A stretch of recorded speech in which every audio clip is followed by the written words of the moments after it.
creative Cranium. Guys, we got a terrific panel, so I'm going to jump right into the questions. Before we do, let's take a spin around the room and let the viewers discover who we are.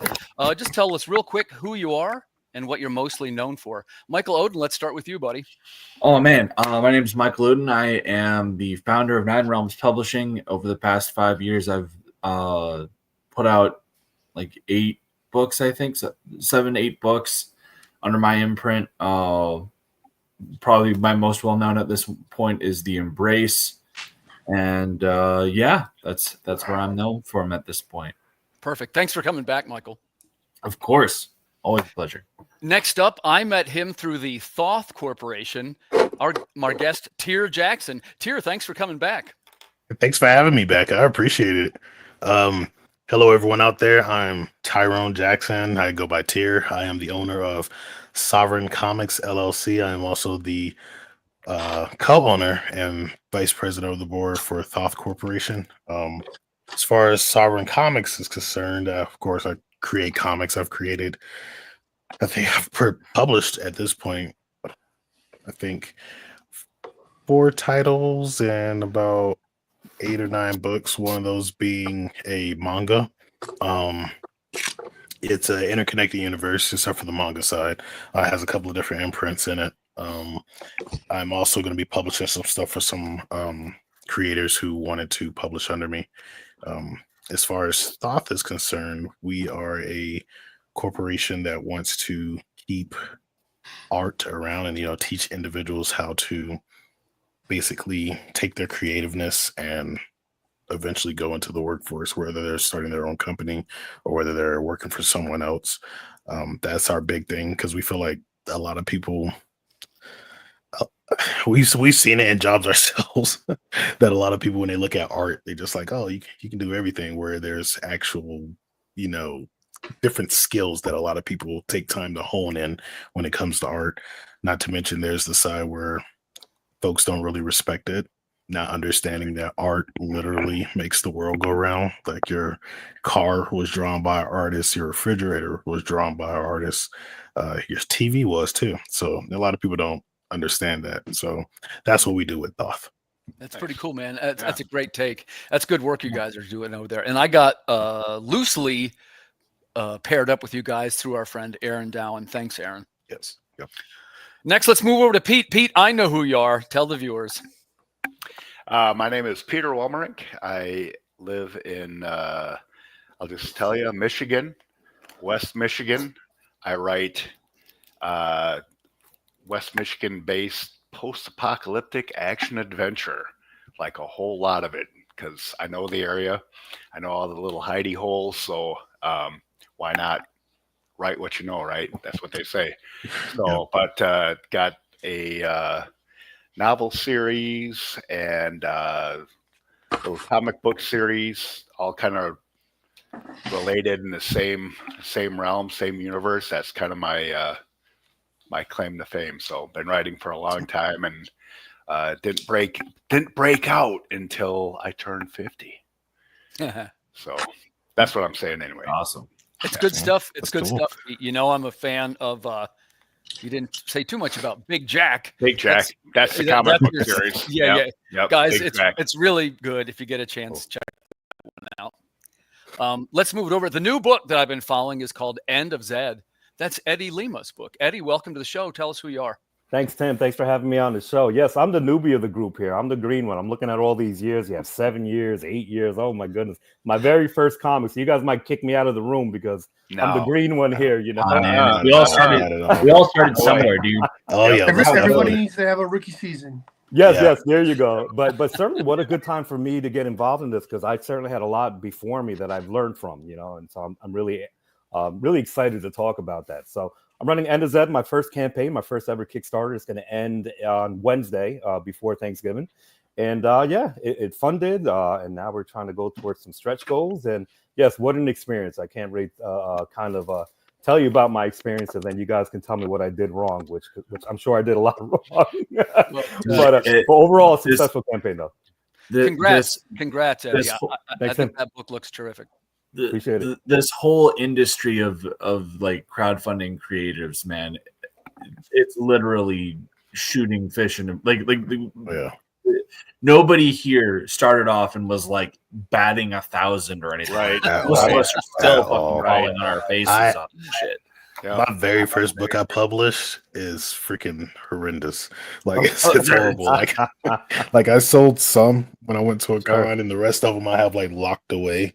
And I'm thinking like, maybe one Dude, day and I'll put those as like stretch goals or something. Like, who wants these awful very first comics that I've done? I hear you. I hear Hey, you. well, we didn't hear from John yet. John, welcome to the show, man. I'm so glad Hey. you squeezed in under the buzzer there. Tell us who you are and what you're mostly known for. I think I'm more infamous rather than famous, so I don't know if that's really going to count. I guess I'm the resident evil ginger. I've been drawing comics for 7-8 years now. I have, I think, 9 different books that I've been a part of. My first story was in Mississippi Zombie Volume 2. I've got them up on the wall, so that's why I keep looking up there and make sure I get the titles right and stuff like that. But yeah, I have Mississippi Zombie 2. I had a story submitted in there with Alfred Page. He and I, did a story together. Yep. Yeah. And then I have I did some concept art for a book called Mary Machine Gun with Max. Max. With Max DeVille. Yeah. Yeah. That's how we met the first time, I think. Because I know Max a little bit. Yeah. We've been chatting back and forth for a while. Yeah.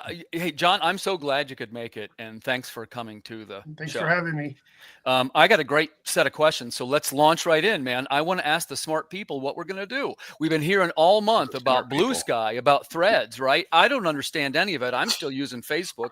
I want to see if we can arrive at some sort of consensus. Let's start with Michael Oden. Michael, what are you using for your social media and why?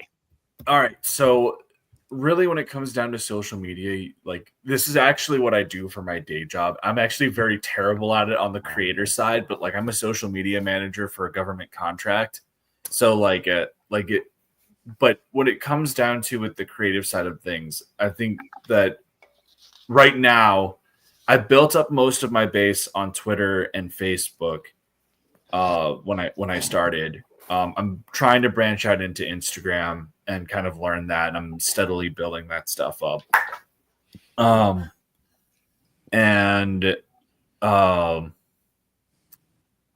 But in terms of the whole Blue Sky and Threads and everything like that, I honestly think that what it ultimately comes down to is it's all reactionary right now. People are upset with certain things in the status quo, and they're trying to find alternatives. But the fact of the matter is, we've seen this before, right? Like, how many times have there been like, oh, well, we want an alternative to this, we want an alternative to that.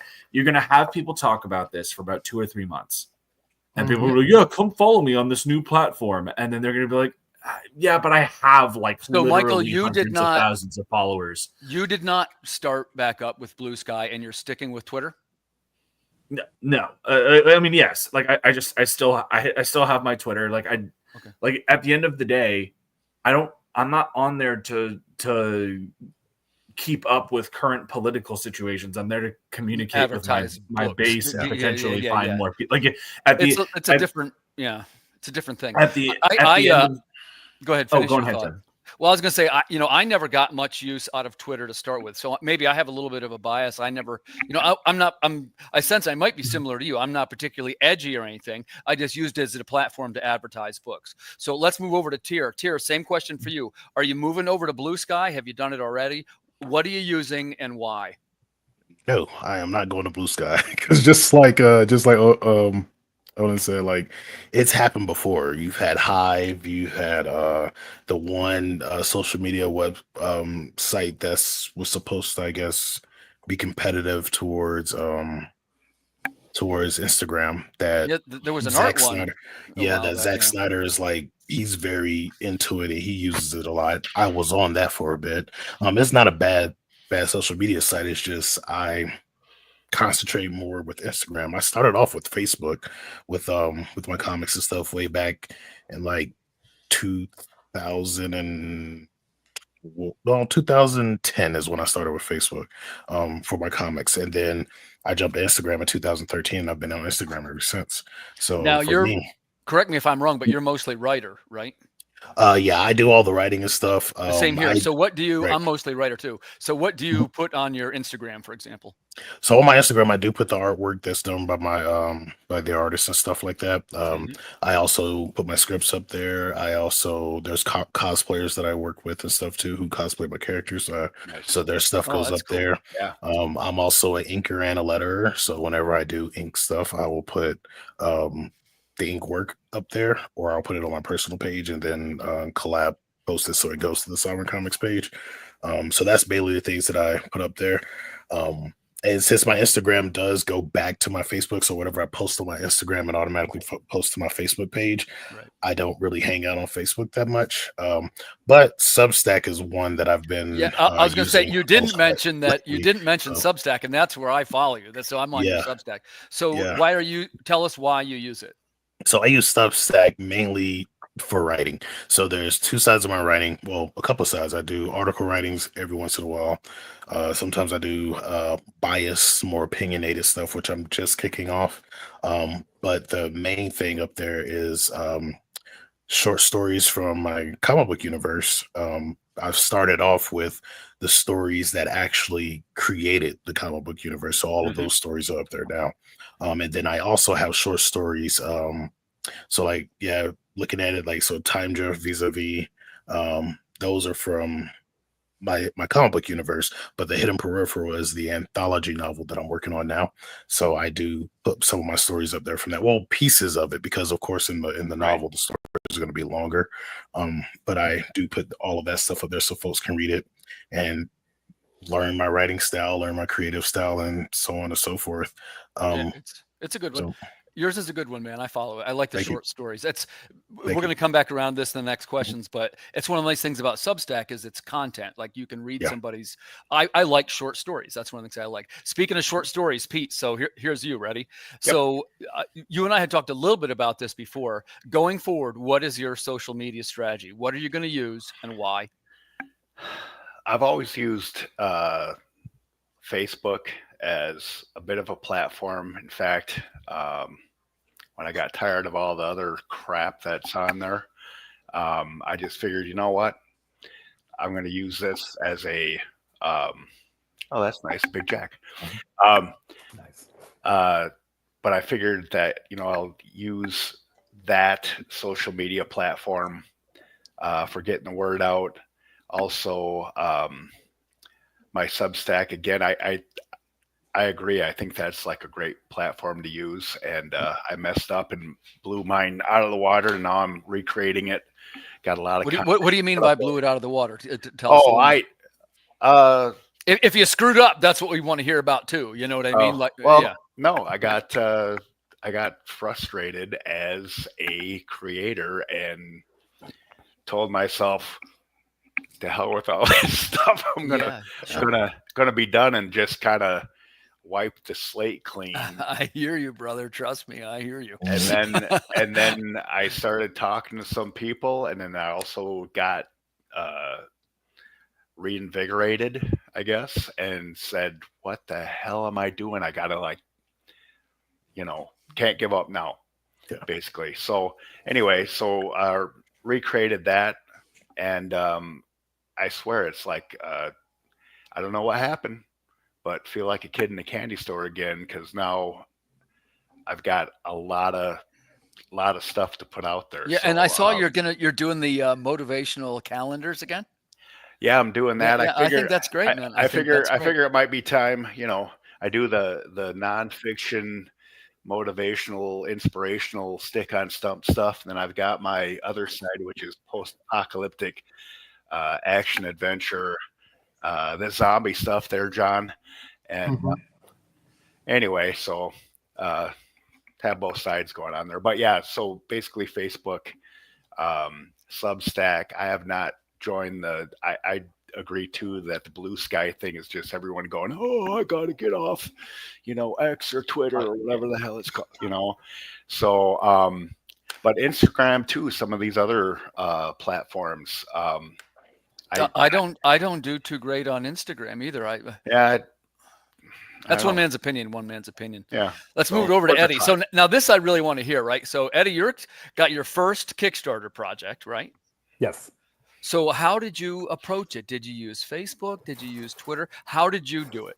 Yeah, good question. Well, luckily for me, I had an Instagram site on Instagram to begin with, graffiti site, excuse me, a graffiti site on Instagram. Oh, And so I already had a built-in audience there. So I knew that, especially since my comic book touches on graffiti, as well as other themes that were within my website, I said, that's a good place for me to start. Start off with already my tribe there in my Instagram account. And then from there, I'll see what the other people are doing, right? And that, like I was mentioning before, I really used the blueprint of what the other creators were doing and noticing, they're heavy on Facebook, they're heavy on Instagram and so forth. So, but I also had to limit myself. There's only so much time in the day. Right. And so not only did I concentrate on my Instagram one, because, that's one that I already had the built-in audience and I already had a consistent posting pattern, we'll call it.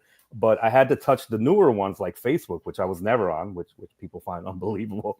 But, I had to really familiarize myself with that platform. So my strategy involved, certainly Instagram, heavy Facebook, and then of course TikTok, which I had a lot of success on. I think I got a lot of audience from TikTok. But there's so many, Tim, that I'm sure some it's like a person who's and tell us a little bit about TikTok. What about MySpace?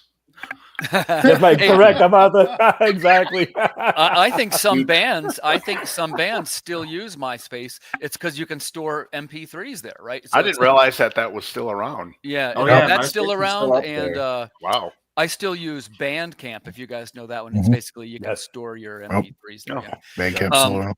Yeah, to be honest with you, I didn't get any. I put the same thing on Bandcamp that I put on YouTube, and YouTube it's like 370 views, and at Bandcamp I don't think one person followed it yet. But I mean, I don't advertise it either, so But I don't think people are flocking to Bandcamp to hear new music. Maybe they are. Hey, what do I know? Hey, Brian uses it. Well, there you go, man. I stand corrected. Nice. Thank you, All right. Active Chat Session, for straightening me out. So let's move over to John. John, how about you? So I see on Facebook. Are you using Twitter? Are you using Substack? Yeah, What is working for you? I'm just about everywhere. I haven't used Substack yet because I haven't like my YouTube. I haven't figured out what to do with it yet that thousands of other people aren't already doing. But I'm on Facebook, Twitter, or whatever they're calling it this week, Instagram, Blue Sky, Threads. I've got. What would you say your section on my phone? This is always a tough to quantify, I guess. But what do you think gets your best response or engagement out of all the ones you mentioned? I don't know, because for me, it's if you post and then I comment, I get more engagement that way. But yet, if I make a comment on any of my pages, crickets. So, and I can't justify paying for a membership on any of those sites when I'm already not happy with the service that I'm getting. It's like, why am I going to pay you to be unhappy? Right, right. Yep. Yeah, that's a tough one. Okay, so let's switch it over to round two with Michael. So, Michael, you're advertising your Kickstarter campaign. This is hypothetically. What do you think is the first one that you're going to go to? A, YouTube ad, B, Facebook, or C, one of the other ones we mentioned? Probably Facebook. So really what it comes down to is that just like there are multiple social media platforms, there are multiple crowdfunding platforms, right? Like when I was getting started, the majority of the time I was using Indiegogo. I have stopped doing that because of the whole shadow banning situations. I've been screwed over too many times on that. So I'm done. So I'm focusing on. Tell you what, if you don't mind, for those of us that don't know, I still don't really get what they mean by the shadow banning of Indiegogo. So effectively, what it means is that your campaign exists on their platform, but it's been completely delisted from its search engine. Wow. So literally, your campaign is there, but if somebody looks up your campaign on Indiegogo's search platform, it will not come up at all. And like this happened to me on the Embrace 2. It happened to me on Judex. It happened to me on SPQR. 3 campaigns pretty much back to back.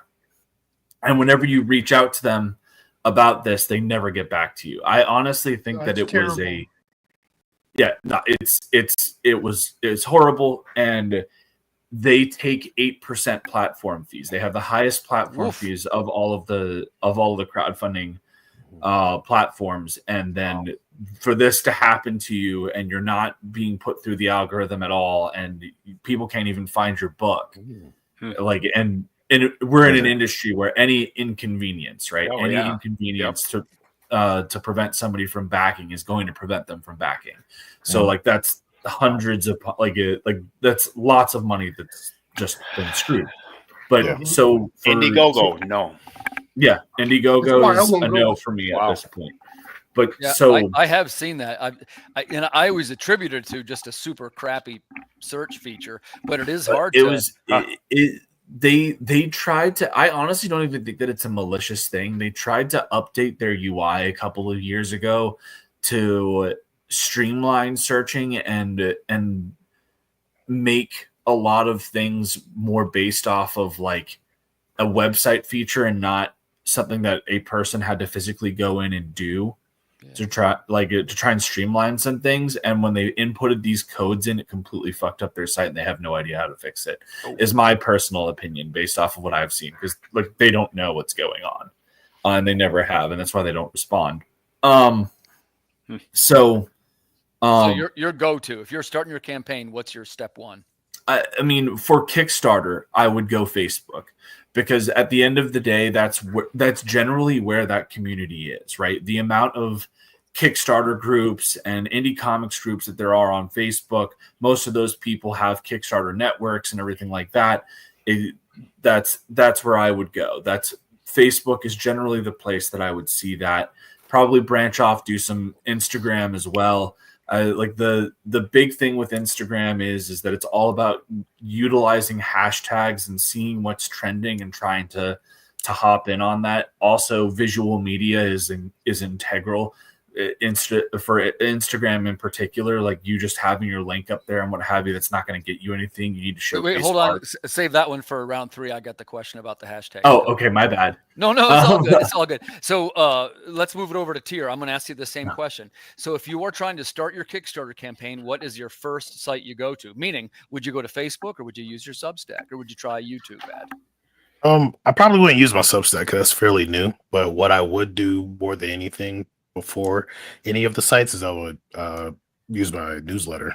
I would send out to the fans that I've already built up, who are waiting and eager to get the next book, or what just do you to use see as what your, it is I have. Do you use MailChimp, or what is your mail? I actually use Beacons, which helps me out a lot, because my link in bio is through Beacons. So whenever people visit that or sign up for that, they can sign up for the group within Beacons, which I'll also put them on the newsletter. So that's what I've been using. I use Beacons for mine, and I can do a lot of things there. Not to mention I can sell digital versions of my comics within Beacons and stuff like that. So if someone wants to, if they go to my link in bio and they can see the comics down at the bottom, and they can, okay, let me try this out. And if they like it, then they can sign up for the newsletter, or sign up for the newsletter first. And, it's all their choice, or, see where else I'm at, check out my TikTok and stuff like that, because I do have that too. I just don't use it often, but I do have that as well. I converted I converted all my mail over to my Substack, because I figured if they were reading my MailChimp, well, by the way, we'll see if that was the right call or not, but that's what I've done, for better, for worse. And because my thought was, if they're going to read the newsletter, well, they would read my column. And so far they have. I might have lost, anytime you move something, you lose 10% on that first swing. Yeah, you always lose some folks, because I know whenever I first started my Substack, it was a newsletter. That's what I was using it for. And now that I'm using it for my stories, I've lost people for that. But it's weird because it's because now I have a separate. I have my newsletter, which is through Beacons, and I have my stories, which are through Substack. So I guess those individuals are like, hey, well, we don't care about this novel that you're writing. We only care about the comics. So they left Substack, and they're staying on the newsletter through Beacons. But it's all good. Like, you're gonna lose, you're gonna gain and lose, and that's just how it is. But I would say after my newsletter, it'd be Facebook and Instagram. So it would definitely be Meta would be the next step that I go. I would do an ad on Instagram, and then do a Facebook ad. yeah, so that Yeah. that would be my path. Well, it seems like so far Facebook is still running away with it. Pete, how about you? Are you going to do your Substack to announce it, or are you going to stick with Facebook? First, I would do Facebook, and then because I already have a mailing list on my Substack, and at least I still retain that, I would use that as my to get the word out. So, but Facebook really has been it's worked. So, and email from what I've seen on the analytics. Do you collect emails at conventions, Pete? Yes. Yep. Good for you, man. Yeah, just basically have a clipboard out there with a sign up, and I say I will not spam you, and I do not. But yeah, yep, that works. Nice. Yeah, it's a smart move. Eddie, how about you? So when you were starting End of Zed, you're starting some marketing campaign. Did you use Facebook? Did you use mailing list? How did you do it? Yeah, well, the first thing I did was created a website, and that's where I started. I gave away the first 5 pages of the comic, and so that's how I started building my mailing list. But since I used what was most familiar to me, I used Instagram in the beginning. But as time went on, I'm starting to notice that the bigger ones, like Facebook, was one that I really neglected, that I had to kind of restart. And it's very hard to start working on these platforms as you're starting fresh here, So I'm still, certainly not super proficient in Facebook, which the way I would want to be. But certainly, if I could do it all over again, I think I would concentrate more on Facebook. But Instagram, definitely, and Facebook for the ads. But I had a quick question. When people mention Facebook, are you guys talking about your own Facebook page? Are you talking about Facebook user groups? Or are you talking about Facebook ads? Or are you talking about all three? I'll tell Combination. you mine. I'll tell you mine. Yeah. Just I'll give this one for free. I don't do any Facebook ads anymore. They've never paid off for me at all, barely at all. I have a studio page that has all the news, and it gets about 10% of the hits now that I get on my personal page. Cool. We're talking a little bit about this personal branding, which you'll see now that you've done a Kickstarter. Sure. People, for some reason, they start to want to follow the person. I'm not sure why. Like I say, I'm not even really that interesting. I don't say edgy stuff or anything. But the truth is, I get way more hits on my personal page than I do on the studio page. Wow. I gave up with trying to have like a separate Facebook page for my writing and all that other stuff. Like you were saying, Tim. Yeah, like you're saying. Let's see how we each did it, because that's a great question. Yeah. Start with Michael. Michael, how do you do it? I mean, like, are you talking about just like for using Facebook and what have you, or yeah? Like, do you have like a personal page, a studio page? It's a combination, really. Like what I generally try to do is, I have a Nine Realms Publishing Facebook page, and then I will create that as a content hub, and then I will share out posts from the Facebook page to my personal page, put it into my story. And then what I also do is that there's hundreds upon hundreds of indie comic Facebook groups. And so what I'll do is, and this is the grind part, is I will go through and I will share pertinent posts, like promotional posts, to these groups. And it used to be that Facebook would allow you to do this and check a whole bunch of them. You'd be able to get 10 or 12 at a time. Now you have to do it one at a time. Wow. So it's like, it is a straight up grind, because Facebook wants you to pay for advertising. And at the realistic fact is that at where we are at fiscally, paying for advertising doesn't get anything. You're not going to get anything out of Facebook advertising unless you're dumping literally thousands of dollars into there. Okay. Because at that's where you start to get it, where it's like, it's constantly going out. It's doing it. Like if you're going in there and you're pinpointing what your audience is, like what your markets are and where you want the Facebook marketing to target, and you're giving it like let's say like you gave it like $5,000 a week of marketing money, you would see a return on that. But at the end of the day, that's not something that anybody on this panel is going to be able to do. If we did have it, we sure wouldn't do it for that. This is one man's opinion. But like if you did something like a Google ad or even 2 billboards, you'd probably get twice the number of actual customers. Correct. Yeah. Wow. So Tira, how about you? I want to leave this comment up there because Miranda has this great comment. People are interesting and pages are boring. I want to know who the person is. I think we're seeing that a lot more in the creator space. I noticed on your Substack, you have a very kind of like following your short stories, it's pretty personal stuff. Is that part of Yeah. the strategy or what? Yeah, that's more my personal brand with my Substack. So like that's the reason why I do have like the personal writings and stuff that I'm gonna start doing, like where I talk about my ups and downs in the industry in comics and the process that I'm going through of writing my novel, because I have the anthology novel, but that's not going to be the only novels that I do. I have some other novels planned that I can't really talk about right now. That's more clandestine, and everybody will find out in 2025.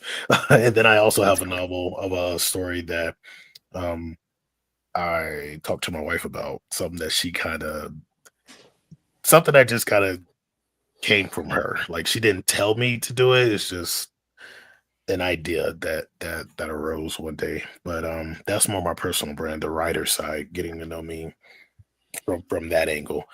Because I think with the comics and stuff, a lot of people looked at the comics, looked at that writing, and was like, oh, he writes comics, but didn't realize that I actually write short stories and I write novels and I write movie scripts and everything as well. So within this, they're gonna get to learn all of that stuff with that one. So that's more my personal brand. Yeah, So, good answer. I follow it. I like that stuff. We said before, it's a little bit like making a deposit, right? Like you're giving a little something back. People learn who you are, because later we're going to ask them to buy our books. So Yeah. Pete, how about you, man? I know you're having your Substack. What is the long-term goal for the Substack? Like, are you going to try and monetize it? That's number one. Well, I like no, not at this point. Well, definitely not at this point, because I just got it going again. But my plans are the same thing that Tier's doing with his, putting up snippets of short stories, related illustrations, maybe some, personal commentary, not mainly about like writing and stuff like that. Yeah, that's what I'm going to use Substack for. Gotcha. So Okay, good, man. I always want to hear more Substack answers, because that's part of my plan. you can use it. You can put anything up there. You can put. Yeah. I know John, being from the illustrator side, you can put stuff up there like super easy. So you could be showcasing your work very easily on Substack. I found out from a guy named Isaac Bell. He was using it. I'm like, hey, that's a cool idea. I want to use it. And then I just never got off my butt to do anything more than download the app. Mm-hmm. Well, you kind of have a point, right? It gets to a level where part of us is we want to be making stuff, and then the other half of it is we got to constantly be maintaining all these sites and things. Right. So I guess let's circle back. I didn't want to skip over Eddie. So because End of Zed is still live, yeah? Yes. Wednesday ends Wednesday, day before Thanksgiving. Yep. Let's do a quick call to action. Guys, you got to jump over there and check this book out. This looks terrific. Yeah, it looks pretty sweet. I really like the art style. This is his Yeah. first book. It's not, I got kind of a soft spot for robot stories, and this looks like a good one. No, say it's not so, Tim. Dude, this looks really fun. Yeah, I went and I Thanks, peeked guys. at the campaign as we were hopping on, and you were talking about this being your first book. Let me tell you, man, I would have killed to have something this professional. Yeah, that's what I said, man. His first book. Yeah. That's crazy. Like this is fantastic stuff, man. Like seriously. And Well, appreciate it. Yeah. Assembled a great team for it. I think that's where it helped. Again, and I don't say it lightly. I certainly learned from those before me in terms of how you form a team and all these indie shows. 100%. Absolutely. Take a second, Yes. Eddie. Would you like to expand? I love to hear stories about how people made their first team. Can you Sure. tell us how you made your team? Well, yeah. Well, I already had the comic laid out already. It originally started as a movie script, and then I had to convert it into a comic script because they're both completely different. But at that point, I actually sketched out. Thank goodness for me, as an artist, I could sketch it. I could see the vision, But after a while, I'm not a sequential artist, so I knew I would have to hire a team. But this team would have to be very sensitive, one, to working with me in the sense of me being already working in like an art director capacity. So there's certain expectations that I have, Sure, man. But also within the story had to be, the story, I like to call it Wild Robot meets the Warriors, you know, in which I don't know if you guys remember the Warriors movie, but the Yeah. Warriors movie took course, place yeah. all in one night. So I in one knew, night. for Yeah, example, that the artwork had to pop because it's all going to be all the issues going to take place at night, which meant that it was very important to me that color was represented well. And certainly lighting was represented well because I really had a lot of play of that within my script. So knowing that, I vetted a lot of people, and that's when I, luckily for me, I ran into Lucas Assis. He was my main artist, and his counterpart, G. Sabino, he's also from Brazil, and he was the colorist. And it was very interesting, their play on color. I was very, that's one of the things I really wanted to focus in on was how they use colors in particular with lighting. So they certainly fit the bill. And then, of course, Matias Zanetti was just a blessing finding him for the work. Yeah. Yep. So yeah, it's End to Z is it's gonna be it's basically a story about a robot that lands in the middle of the South Bronx in 1982. He has no memory and he's badly damaged. And New York City in 1982 was probably one of the most turbulent times in the city's history. And I say that because on the one hand, you had the beginnings of the crack epidemic, which started in New York but basically spread through the whole nation after that. But you also had the birth of hip hop, which brought in new music, new fashion, as well as new art with graffiti. So this was his backdrop. And within this backdrop, he was going to uncover not only what his origin is, but more importantly, what his purpose is while he's down here. So yeah, it really worked out well. It was a year project. My end goal was to create a Kickstarter at the end and to make sure that it was successful. And now it's got such amazing response that it's going to be great. Very excited to see where I'm going to take it from here. Eddie, congratulations to you. I think that book looks terrific, man. And the quality of level for your first book, my hat's off to you. Yeah, looks great. Actually, I got my first sample print. If I could show you guys, yeah. Hold on. Now I want you guys to remember, if you guys can reminisce the first time that you guys got your first comic in the hand. I hear various things from people crying, great feeling. People. There you go. From some people saying they quit their day job after they got it. Yes. So you can imagine what I went through last week when I got it. But here it is in all its glory, you know. That is gorgeous. Very nice. That is a pretty book. And what's great about it is that I actually, what I did was there's still going to be some more corrections based on these revisions, but in general, this is what it's going to look like. So the story starts off with, of course, I needed the cityscape of the Twin Towers, so people knew exactly where it was. He lands, and then, what's interesting, he lands in just pure desolation, And I remember hearing from a lot of people, Eddie, that's not realistic. When you land in the city, it's never that desolated. Well, in 1982, and particularly Charlotte Avenue, it was just desolate. So he's really thinking that he's landing on some kind of planet. There's no one's here. And then he starts digging in and starts finding out, well, there's people here. And his first thing is a human that he encounters who unfortunately is a drug addict. And he has a little CPU on him. And the CPU explains to him exactly what he's seeing, somewhat in layman terms. So in this case, the computer's saying this is a human. They're basically the masters of their race. They're the dominant species.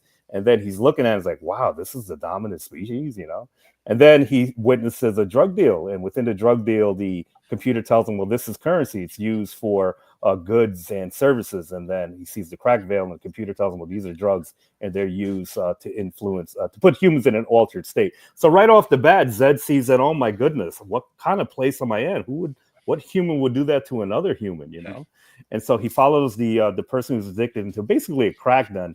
And because his vision is not 100% and everything's distorted, they kind of look like zombies to him. So again, this is his first iterance of, oh my gosh, where am I? So he sees this three-headed creature because, again, his vision is messed up. And the three-headed creature actually follows him. And then when it comes out of the light, it actually turns into, he finds out there was three dogs that were chasing him. And that's the opening sequence of him in the Bronx. So we're getting a request for the link there. Cool. Let me drop yes. it. I dropped one in there as well. Thank you very kindly. Yeah, thank you very kindly. Appreciate it. Thanks, guys. Yeah, so what an adventure. A lot of who Zed is who I am.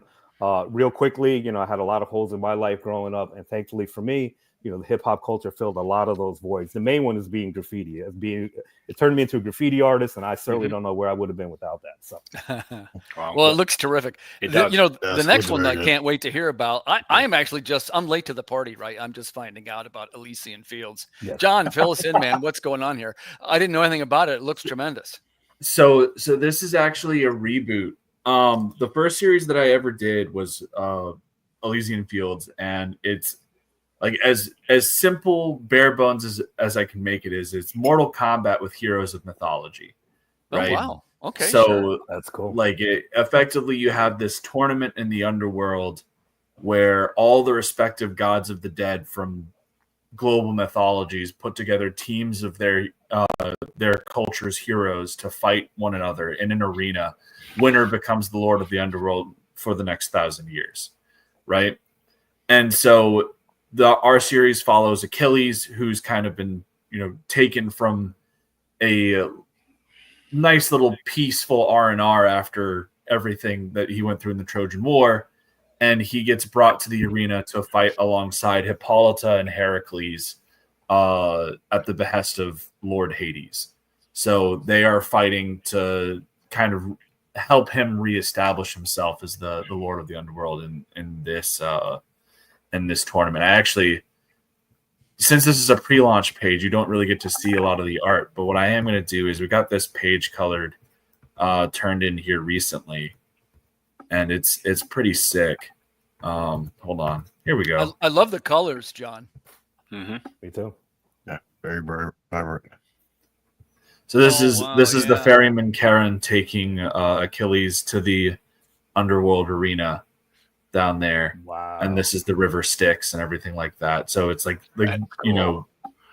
that's what we're doing. And as I said, at its base, it's this battle book where you get all of these epic heroes of mythology. Like Achilles gets there, and you've got Heracles and Hippolyta are fighting Gilgamesh and Enkidu, right? Like you've got these epic heroes of mythology duking it out, but at the core of its story, it's kind of this tale about whether a guy is able to, with this second chance, be able to set aside the demon that drove him in life and his pride and everything like that, and accept the life of peace, or will he succumb to that? Right? Like that's ultimately what's at the core of this story. This looks That's terrific too. Yeah, Yeah. it I was does. going to say we got some winners tonight. So as some of you guys know, I'm a history nerd, so this speaks right to me. A quick comment here, John. Who is coloring these pieces? So this is done by Ruvian. I like it. Like I know that's what Ruvian, he goes, sure. but that's his Yeah, artist name is he's colors Ruvian. Yep. But I know exactly who you mean. It's yeah, killer. It's killer. He's done such a freaking tremendous job. It's honestly astonishing. Like, we have Will War Reyes is doing our pencils, and whenever we get the pencils in from Will, it's like, man, this is outstanding. And then we have Tiago Gomez is doing our inks. He does a phenomenal job. And so we'll see it progress. And then Ruvian will just absolutely just kick the shit out of the page, and it'll just come back. And you're just like, it's way better than you possibly could have expected, which is crazy to say, because when you see like Will's initial lines, you're like, there's no way that this could look better. And then sure enough, it does. But like, it's been, thank you, Miranda. It's been a really cool journey. Like the first book, the first version of this that I did, I used an artist, Marcelo Oliveira Costa, who's very competent and everything like that. But it was my first foray into comics. I was teaching myself how to write scripts. I didn't really know.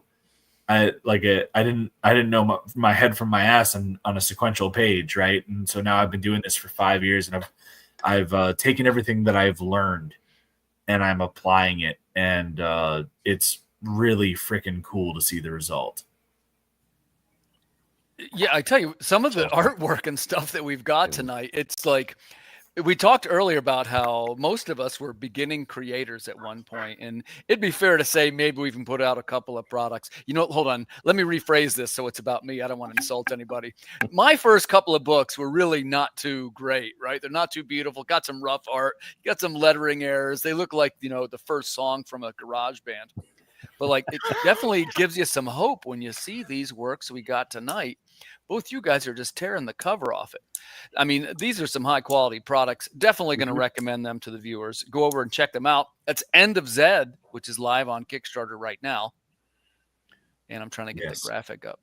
And you can get to the pre-launch of Elysian Fields Reborn. Yes. Wishing Please you help guys us every get over 30 signups. That would be cool. Yeah, I Did think you get maybe the you picked links up a for couple mine? tonight. We got some active. Thanks for Yes, the I'm active signing it. comment sections. Yep. Now, one question I'd want to ask you, like what we want to do is to try and make it easy for viewers that are trying to figure out some kind of social media platform. And the truth is, it's hard. And I started to ask Michael before about hashtags and stuff. And I want to, as we're getting into the back half of the show, I want to get into some specific things. Things like, are we using hashtags in the post?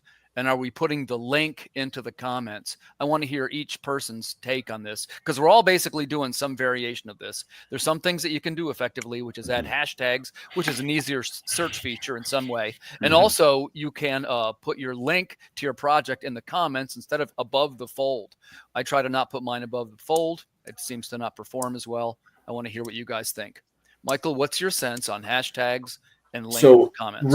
really what it comes down to is each social media platform is designed for specific types of optimization, right?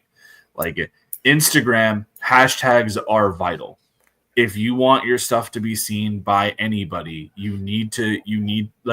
it's not just I'm going to hashtag just what this thing is. Like, no, you look and you see what hashtags have the most amount of use and which ones are trending and what have you. You put that in there and that actively boosts your whatever you're posting into the algorithm, right? Like, yes, it does this on other platforms as well, but was specifically with Instagram and I would say Twitter as well. Using hashtags is a necessity that you're going to have to do, and you've got to learn how to weaponize it. It's a tool in your toolkit, and you need to know how to do it. With any sort of social media marketing, whether it's on Instagram, Twitter, Facebook, it helps out okay, but like Facebook is far more direct and it's far more personable. So like if you post up something to your personal page, or if you go and you make a post on a group, you're not going to really need that. You're going direct to your consumer. But hashtags is how you optimize B2C on other platforms. I use them. Do you use the link in the comments or above the fold? It depends. Facebook, I'm usually fine with just putting the link there because generally what I try to make sure that I don't have too much text because I'm used to doing everything on Twitter posts, which has a character limit. So like, so long as you have the link in and it doesn't get put in the part where it's like read more, people will generally click the link. But Instagram, I need to start putting it in the comments because I don't think that the link actually works. It's not if a clickable. You have it in Instagram, in it's post. not a clickable link. Let's clickable. move it over I to can't Tier. use links on Instagram. No. Let's each take a shot at this one. Tier, how about you? Two Yeah, questions. Do you do the link above the fold or in the comments? And do you use hashtags? So yeah, I do use hashtags, but I typically try to keep my hashtags low because Instagram's algorithm changes so much that, you know, if you do too many hashtags, like 1 minute is 14 hashtags, 1 minute is 30 hashtags, 1 minute is 6 hashtags. So I try to stay within the realm of anywhere between 4 to 8 hashtags, to include using my own brand hashtags for those because there are individuals who follow that, so they can, you know, they'll get notified whenever I post something and it show there. And then I also pick out hashtags that are, I pick out hashtags based on their range of how big they are, I guess. Yeah. Because considering, but based off of my follower count, like if I'm posting to a hashtag that has, you know, millions of posts on it, that 9 times out of 10, that means that hashtag is probably getting, you know, hundreds of posts a day, and my stuff will get, you know, drowned out eventually. So I, you know, choose levels. Like I'll find the one that's 1,000, I'll find the one that's in the 10,000s, and then the 100,000s, and then the millions, and then I'll pick the hashtags relevant to what it is that I'm posting. Since I have my comics that are different genres, I, you know, might do sci-fi comics or horror comics or, superhero comics or whichever one that I'm posting, and I will, you know, use the hashtag in that instance. as far as the link, I actually don't put the link in my caption or my or under the fold in the comments. Mhm. What I actually do is in my captions and stuff, I tell folks that if they want the link to, you know, comment a certain word. So if it's Cipher Team, you know, I might say, you know, comment Cipher, and then when they comment Cipher, it'll send them a link directly to their That's kind of DM. cool. So what it That's does is actually a actually, fantastic idea. yeah, Yeah, I really Yeah. like that. that's a yeah, really you good can use for anybody who wants to try that. You can do that with mini chat, which is what I use, and basically what that does is it actually increases engagement too. So Yeah. when people are commenting, and you know now you have them in your DMs, and with mini chat you can also track within there on, you know, which groups, like kind of you know, categorize the individuals who do comment and put them within groups and everything like that. So yeah, mini chat is where that's at, and it works great. I tested it on my personal page with one of my short stories, and matter of fact, it was for Night of the Frogs, and yeah, and people, you know, even on my personal page, used it, got the link. So it does work, and it does bring engagement. And I think a lot of individuals want to be part of the creativeness. So when you do stuff like that, it makes them feel like they're part of it. So All right, great answer. Pete, how about you? Do you do the link above the fold? I'm just And taking do you all. use- I'm just taking all these notes. So Yeah, I'm telling you, there's a couple good ones tonight. just leave me alone, okay? That one about the I'm like message. busy writing. Dude, I'm busy writing. where everyone here has a wealth of knowledge. Trust me. Right. Yeah. Mhm. I've either way. I've put my, like when I was doing the Kickstarters for the comics, I was putting the links right on the main page there, and the links too, because then I heard also that you kind of get bounced if you put Right. the link in the main. Allegedly, the algorithm restricts you Oh. from going off site. Yeah. So Yep. anyway, but yeah, so that's what I do. I'm obviously have to get into hashtags more, obviously. So because I have not dove quite deep into that. So anyway, so thank you guys. Yeah, it's one more thing, right? Eddie, let's Yeah. move it over to you. So two questions. Do you, when you, well, actually, so you don't use even Facebook too much. So if you're doing Right. social media posts, even if it's Twitter, where Right. do you put the link? Yeah, well, in Instagram, you know, of course, you put it in your link tree, so that's where they get it. But when I do use Facebook, I certainly do it above the fold. And as far as hashtags, you know, that's one of the things that you always hear contradictory things. But I know when I started my graffiti Instagram site, they were telling you to do about 30 hashtags every post. You know, now they're telling you to don't use more than 10. So I don't really know what to listen to, so I kind of take the happy medium and just go that way.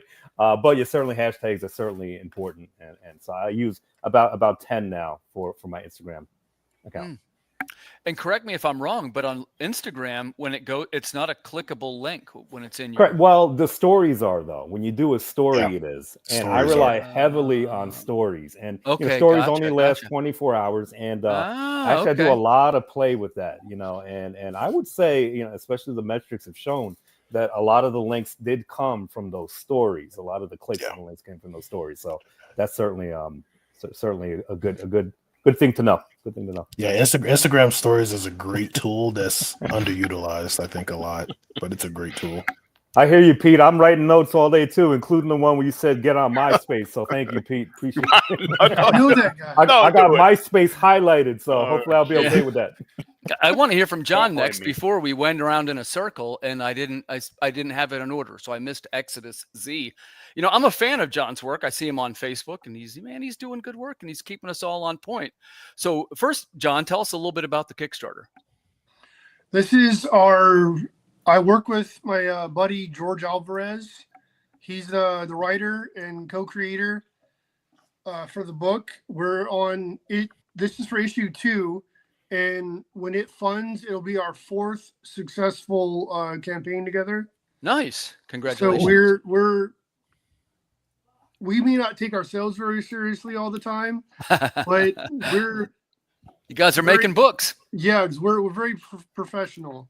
Nice. I refuse to be unprofessional with what I do. So like I said, George wrote the book. He lets me add my 2 cents if I have something funny or useful to add to it. I do all the artwork, Whoa, look at that or one. I do all the line work. We send the colors to Edgar Wolf to do the coloring for it. And issue 1, I hid stuff all throughout the book. John, this And looks great, man. Yeah. thank you. Yeah, And, it's so cool. I don't think anyone will find all the stuff I hid in issue 1. Yeah, drop it. Yeah, drop it. So, so the premise, these are angels that are fighting zombies? The basic premise is angels invading heaven, pretty much. Oh, wow. Because I'm a huge horror fan. George is a horror fan, and he came up with the original idea and approached me to draw it. And that's why I was saying I get to add my 2 cents. So I've added my 2 I cents like that enough. one. Yeah, That's I've great. added my 2 cents enough that I'm co-creator now. So if it's inappropriately funny, I tried to make sure my voice was heard for that. And then in issue 2, I got together with some creators that I'm, I guess, social media friends with, and I got to use likenesses of their characters. Nice. Yeah, so I got we're gonna have. I sold it as cosplayers dressed as their characters. That way, we're not trying to do some kind of crossover, because George and I aren't popular enough for a crossover to be successful at this point. So You're with my buddy Sean Wood. he's in there somewhere, I believe. Yeah, he's the Fog Within, doing a digital bundle. That's always a smart idea. Yeah, that was yeah. Phantasmagoria was our last campaign that I did with George. We have a I believe it was a 7-page story that we added in between issues 1 and 2 to try to tide fans over. I do have a few physical copies myself of issue 1 and Phantasmagoria, and I believe I know issue 1 is available in this campaign as well. And for those that want it, I do have, I think, 10 copies of Phantasmagoria that we can make arrangements on. And then we do have these the groups for the other comics as well. Lots of different tiers. There's a digital tier for our book. Whenever we get ideas, we're trying to figure it out to make it as appealing as possible to as many people as possible. I checked earlier today, and I believe we were right around 66% funded. So we're getting really close, and we still got about 21 days left, I believe. Yeah, you got it. You got this. Yeah. Let's do a Yeah. call to action. Viewers, go over and check it out Yeah. right now. Exodus Z. That's live, back with Feel confidence. free to buy as many copies as you want. And we'll share all Yeah, the links here when we cool. get to the end of the I broadcast. like the artwork. So, Thank you. and John, I want to give you're going to get the final word on this question, which is first, do you use hashtags? And the Yeah. second part was, do you place the link under the fold? Normally I try to package it all neatly together, but I didn't know about the stories thing on Instagram. I try to just copy and paste one post, whether it's Twitter or X, Facebook or Instagram or wherever. I have done the link in the comments on Instagram as well, but I try to keep all the details the same. That way I don't, because I have a terrible memory, so it works when it wants You to. use like a template or something? Oh, I have the information in my phone, and then I'll go. I've had problems with I think Facebook, where I'll share the Kickstarter link, and then if I try to share that link a second time, it doesn't work right. It goes to some weird account that I have no idea what it is. So I try to keep it all as simple as possible. I'll have a window open and go directly to our Kickstarter page, share a link to that. That way it goes directly to the page it needs to go to. have whatever pertinent information that needs to be in there, and then I throw some links in there, not links, the hashtags, so that way people can get right to it and find it as easy as possible. And then, like some of the other guys were saying, every friggin' group I'm in, I'll try to, if I think it's applicable to that group, I'll hashtag the crap out of it and post it in there too. Yeah. How about I guess all of us are a couple of some members of some various kind of groups. If you want to give one a shout out, I personally am a fan of the Indie Comic Conspiracy, and of course we put the show out on the Indie Comics Network. So thanks, Nita Lanning. Both of for those having are us. great. Mhm. Both of those are great groups. Yeah. How about anybody want to give a shout out to their groups or anything like that? Michael, let's start with you. And also, if you don't mind, let's add some perspective on if you're going to start using video or not, specifically YouTube. Go ahead, Michael. You've kind of hit like the main ones. Comics and More Chaos is also a fun one. Yeah, that's a good one. Like there's a lot of there's really just so many groups of people that are like, they're either filled with fans of indie comics or creators of indie comics that are just trying to help spread the word, because that's like the biggest bane of any indie creator's existence is, you know, building up the platform. In terms of utilizing YouTube and stuff like that, it's a pretty big thing. I think that obviously going on promotional shows and everything like that creates almost a convention panel-esque experience between the creator and the consumer, right? Like they get a chance to know us a bit better. This goes back to even what you were talking about earlier. That's the hope. That's the hope. Not everybody agrees with us, right? But that is the hope. But like that even goes back to the whole, oh, I have more people following me on my Facebook profile than they're engaging more on there. It's because you have that whole thing. Like, I'm sure you guys have had it when like you get friend suggestions where it's like, oh my God, this is a comic book professional that I have known that like I read as a kid, and they're now in my friend, they are now accessible to my network.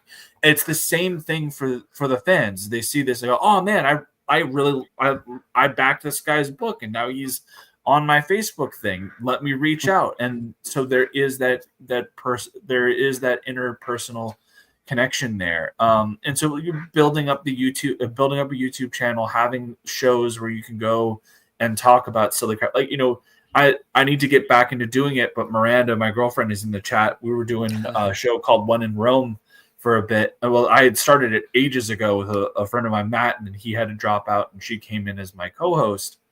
But like, it's just literally us talking shit about Roman history for like an hour. Like anything to just, you know, I would watch engage. Oh, it was a blast, and we're gonna be doing a special on Tuesday because I suffered through Gladiator 2 yesterday, and I'm sorry. I have words. But like the trailers didn't even look good to me. No, they so didn't. So your answer to the question is you're going to be moving into video a little bit. That's absolutely. And even like we already have to do it with building trailers for campaigns and stuff like that. It just makes sense having a channel where people can come watch you do shows, and then you like do trailer launches and stuff like that. It's just more tools in the tool belt. It's gotten where you almost have to have a trailer now, or no one even pays attention. Right. Yeah. That's what they say. Let's move it over to Tier. Same question for you. Are you moving into video at all? Actually, I've been doing video for a while now on YouTube. I'm actually going to put my link in here. Yeah, if anybody wants to, drop your link in the comments. Yeah. So I know everybody from Facebook, but I may not know your YouTube. Now I will say I do need to do more. But I did start just doing videos on some of the lore of my universe, because my comic books universe is pretty massive, and whenever folks have read it, you know, because Cypher Team is like the flagship title, so when a lot of people read it, they were like, I feel like this has already been happening, because it's not an origin story, you know. It's like, bam, you're just thrown right into the mix of it all.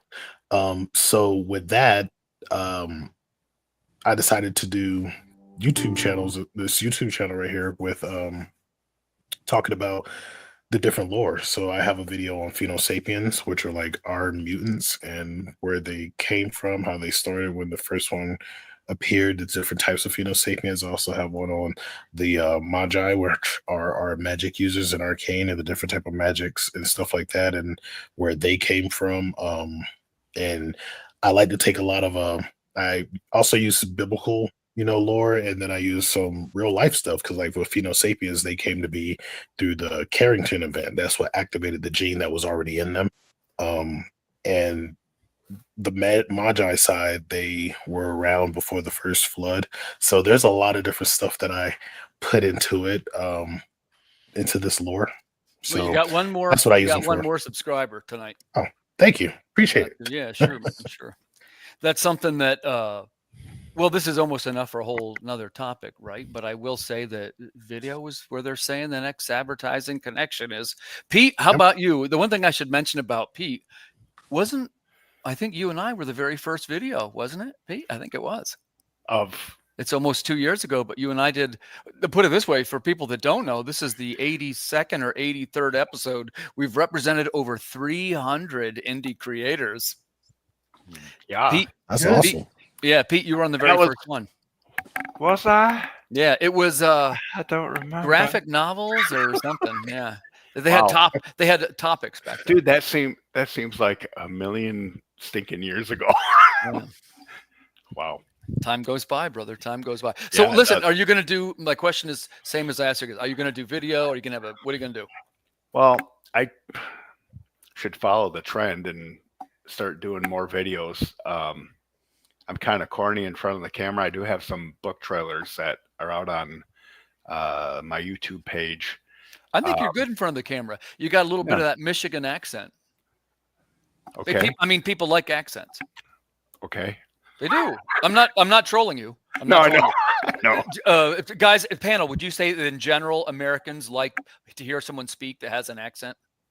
I mean, You you get like an Australian or the people love it. Crikey, I'm from Michigan. Crikey, mate. Crikey, mate. I'm from Michigan. Strike a light. Down Oh, under. man. Okay. No, So I think video for video. Pete? Yeah, I got to get more into a lot of stuff, obviously. So I'm ready to roll again. Let's Okay, do fair it. enough. So Eddie, how about you? Are you planning to move into video at all? Oh yeah, I would say so. I think that's a natural progression. Yeah, absolutely. And I kind of like video. It's kind of fun, especially the ones that I've been doing already. So yes. How about John? John, you're on YouTube now, aren't you?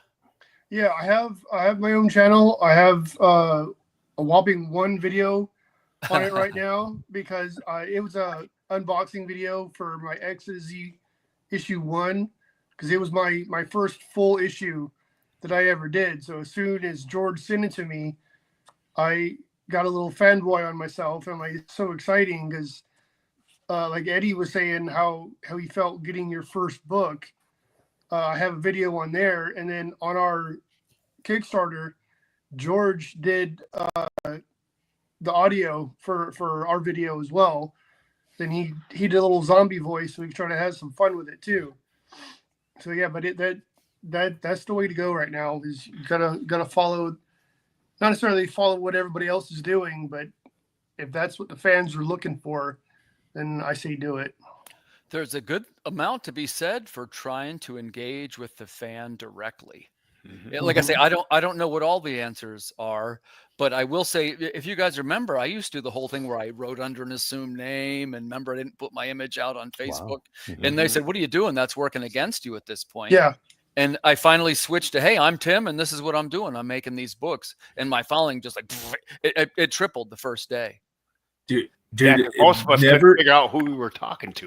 Yeah. Never underestimate the importance of having, like, being present on a stream. Like, don't get me wrong, there are plenty of times where I'll hide behind my avatar and everything like that. Like for when in Rome, I have like several joke avatars that I'll use. I've got like Jojo Belisarius. I've got all sorts of silly crap like that just to have fun. But like, if I'm going out and I'm promoting, like, at the end of the day, people want to see that you're a human being, right? Yeah. Like, yeah. Yep. Well, I've made that mistake starting too. Try to be faceless and keep the business separate from personal. People don't like that. Hey, Laurie. I apologize. We got a very active comment section. I'm here, so I have not been as forthcoming with the comment as I probably should have been. No. But we're just about getting to our time, so I figured this might be a good time to tell the viewers one last time where they can find you. So we'll just take a quick spin around the room. We'll start with Michael. Michael, tell us where we can find your work. You can find me on Facebook at Nine Realms Publishing. Same thing, pretty much across all platforms. Twitter, I'm at ElysianFields_0. Sign up for the Elysian Fields Reborn campaign. We'll also be having a Embrace 2 Kickstarter here soon. There's still some things I'm working out with the campaign before I want to get the signing list up for that active. I'm waiting for colors to come in for a specific Kickstarter exclusive cover that I want to use for that. So nice. But yeah, that's where you can find me, I want to guys. wish you every success with this project. I think it looks terrific. Yeah. And thanks so much, man, for coming on the show and sharing your knowledge. It's my pleasure. Thank you for having me, man. Yeah, man, this was a good one.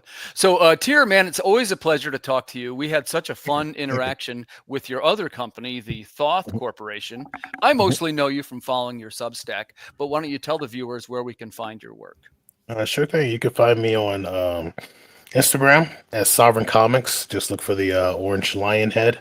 You can also find me on Facebook, same name, Sovereign Comics, and Substack, where you can get to read some of my short stories and everything, and also read some of the short stories from the Silvers. Right now I have the first stories, which follows two twin sisters whose parents are play big roles in Cypher Team.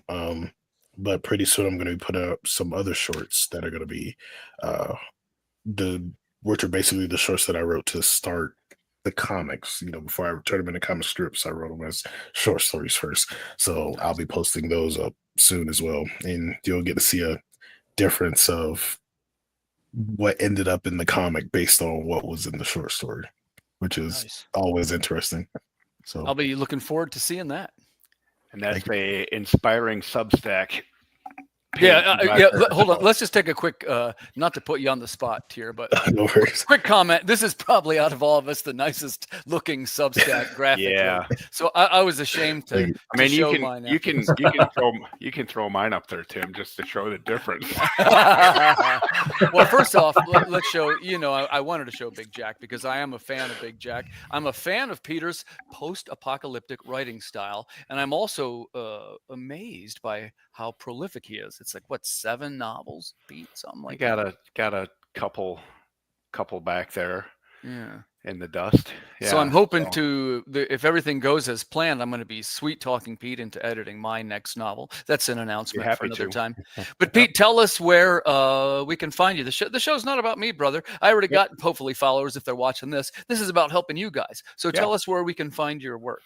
You can find me on Facebook, and if you are interested in my work, be happy to have a conversation with you. So I'm continuing to write in the realm that I've created here because I'm having a lot of fun with it.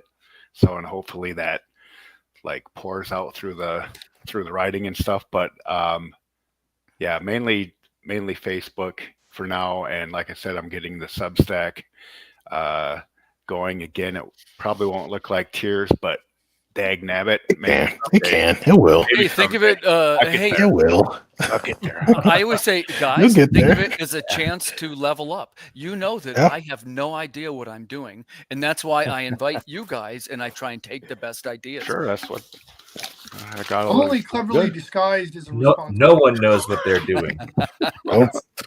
We all learn from each other. It's the way of form. True. That's true. Let's jump back to, we left off here with Eddie. Eddie, your campaign looks terrific. This is End of Zed. Call to action. Go over right now and buy one. This looks like a terrific book, lettered by my pal, Matthias Zanetti. So in closing, Eddie, just tell us where we can find you.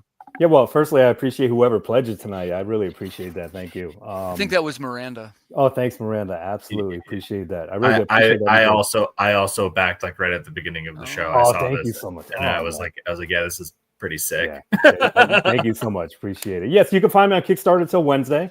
right before Turkey Day. So this is once you could the Thanksgiving will officially start when my campaign is over. So once that's over, it'll officially start. So, but after then, you can actually find me on Instagram, probably mostly on my Instagram account. I got two of them, End of Zed, as well as ZNK238.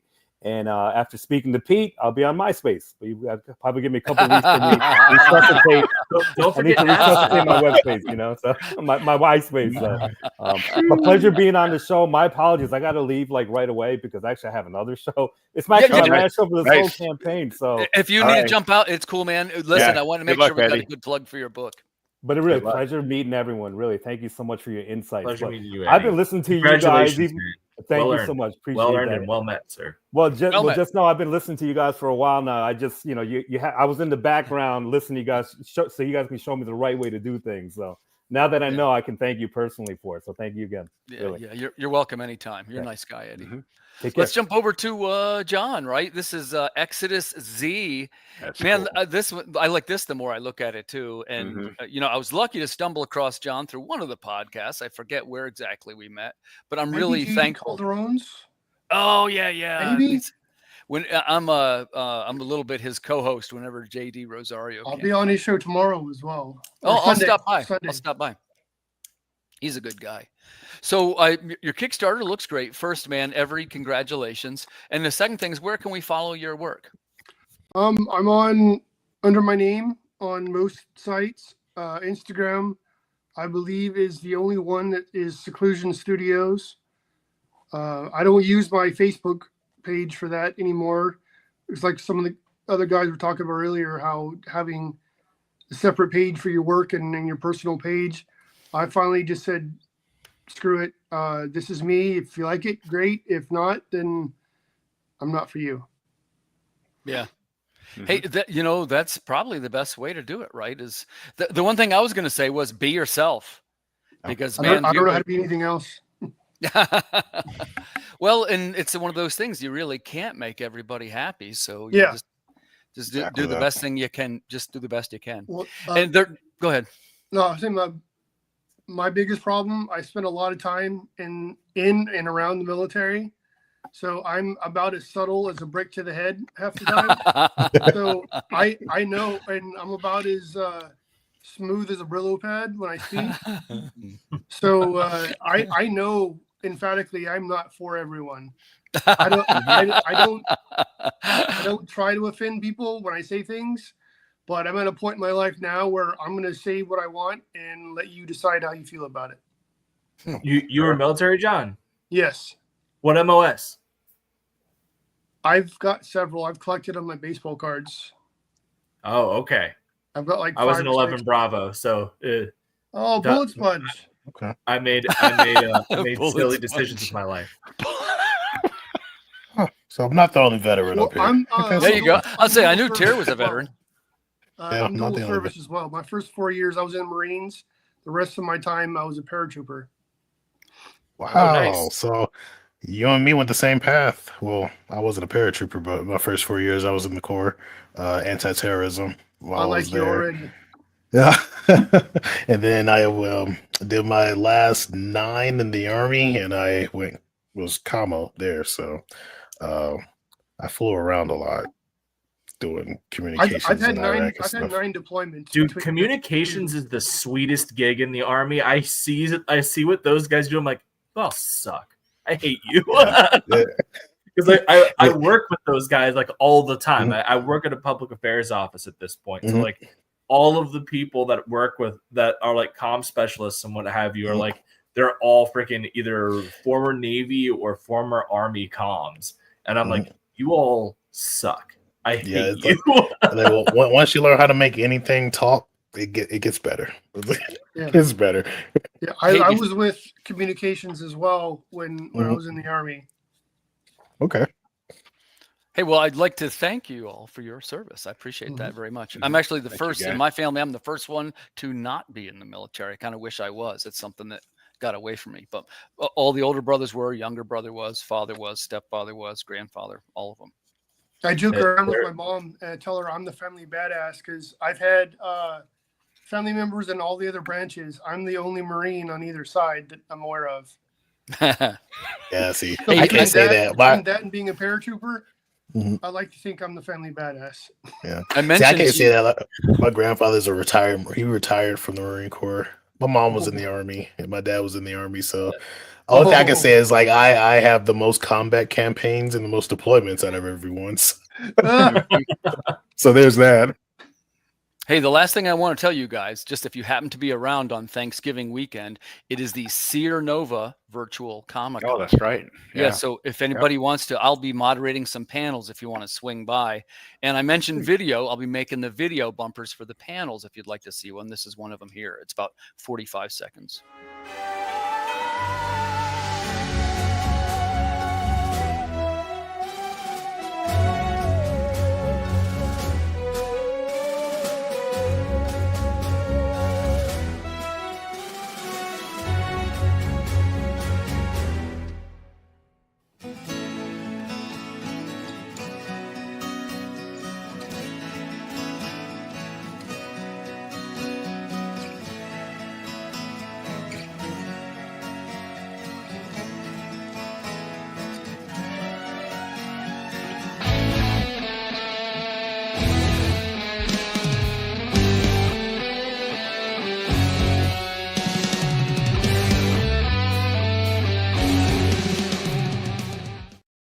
So that's Friday, November 30th. Yeah. So you can see, man, we're talking about getting into some video. We're leveling up the podcasting game. Oh yeah, get it. Wow, nice. So if anybody wants to stop by, that's open. Yeah, and that's a good virtual convention. I did that a couple different times. Yeah, stop by, Okay. any of you guys. If you're Yeah, walking cool. by, you can even just jump on and shout out your book. I'll be doing three. I'm doing 3 panels for those guys. So other than that, hey, we went a little bit over our time, but that's cool. We were having fun. So I'd like to thank the guests for coming on. I'd like to thank the viewers. We had a very active comment section tonight. Thanks for giving us the information about how to improve our social media. Other than that, we will see you next Friday. I'll be at the Seer Nova Virtual Comic-Con. Good night, everybody.